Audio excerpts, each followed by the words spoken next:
Let's talk to Bill Blain. He's a strategist at Mint Partners. Very good morning to you, Bill. Good morning, Moose. Right, we've only got 6 minutes, sadly. Okay, there's quite a few things going on in the world at the moment. On your soapbox, All right. please.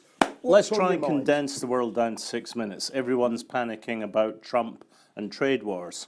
Stop worrying, listen to the underlying, and look at what's happening in terms of real negotiations. What we're seeing is negative bias. Everyone wants to believe in the downside. They're not looking at how the negotiations continue. However, we are seeing real negativity in the Chinese stock market. That's where we really have seen a bear market develop. Where the Western stock markets are going is more difficult. And as you know, this is the summer, and it's very hard to be convinced about anything in an unconvincing summer. So I think we just need to sit back and look at the reality. Now, one of these realities is Iran. And Iran at the moment is extremely important. We know that the Americans killed the deal earlier this year. Yep. They are now putting pressure on other countries not to deal with Iran. We know that within Iran, there's been an economic shock caused by the domestic implications of the Washington embargoes. And we know that Washington is, of course, talking up the need for regime change. And lo and behold, at the same time, we see all the noise on the TV about increased street protests. That's one of the things that's pushing up the price of oil just now. We also know, of course, that the US has been releasing oil from its strategic reserves to fill some of the demand for oil that is now emerging as the global economy recovers.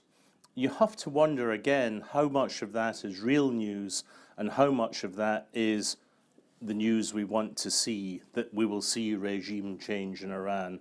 If we do see regime change, that's going to be very interesting and it will have implications. If we don't, we're still likely to see oil prices continue to hike upwards because the global economy is recovering. We're seeing people being forced to deal with Saudi as the main supplier and the Americans set to benefit. I think we're also going to see a wave of investment into the energy businesses simply because over the last 15 years, the average oil price was about $70. We're now getting close again to 80. This is the kind of time to be reinvesting in energy. At least that's the way the markets will be figuring it. In terms of bonds, though, very much more difficult situation. We've seen the US 10-year come away from 3%. It's now trading around 280, 290. No real pressure to go any higher. The curve flattening has got lots of people wondering about recession. Yep. But I think the real issue is that it's everybody else buying the dollar and buying US interest rates because the rest of the planet, interest rates remain so low, so they're buying US treasuries as a liquidity play. I'm afraid at the moment I would call this a classic summer. Very difficult to determine where we're going unless you really look deep under the news headlines.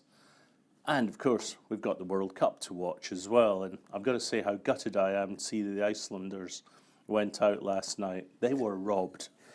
Okay, so it's British summertime. It's beautiful weather. Okay, I'm a fund manager. I'm about to book my 3-week holiday. Okay, is this going to implode this summer? Well, the first thing I would suggest anyone planning a holiday is, despite the fact I love France, do not get yourself caught up in France just now. It is just a mess of strikes. We had massive air traffic control problems over the weekend, which then hiked into a strike hitting us as we were trying to get back. Aside from that, though, I think you need to be very carefully positioned going into this summer.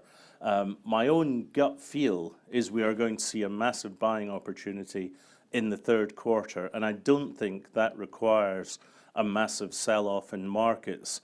It is just going to be a combination of better looking numbers coming in. I think we're likely to see inflation numbers start to creep up, but at the same time production numbers creep up.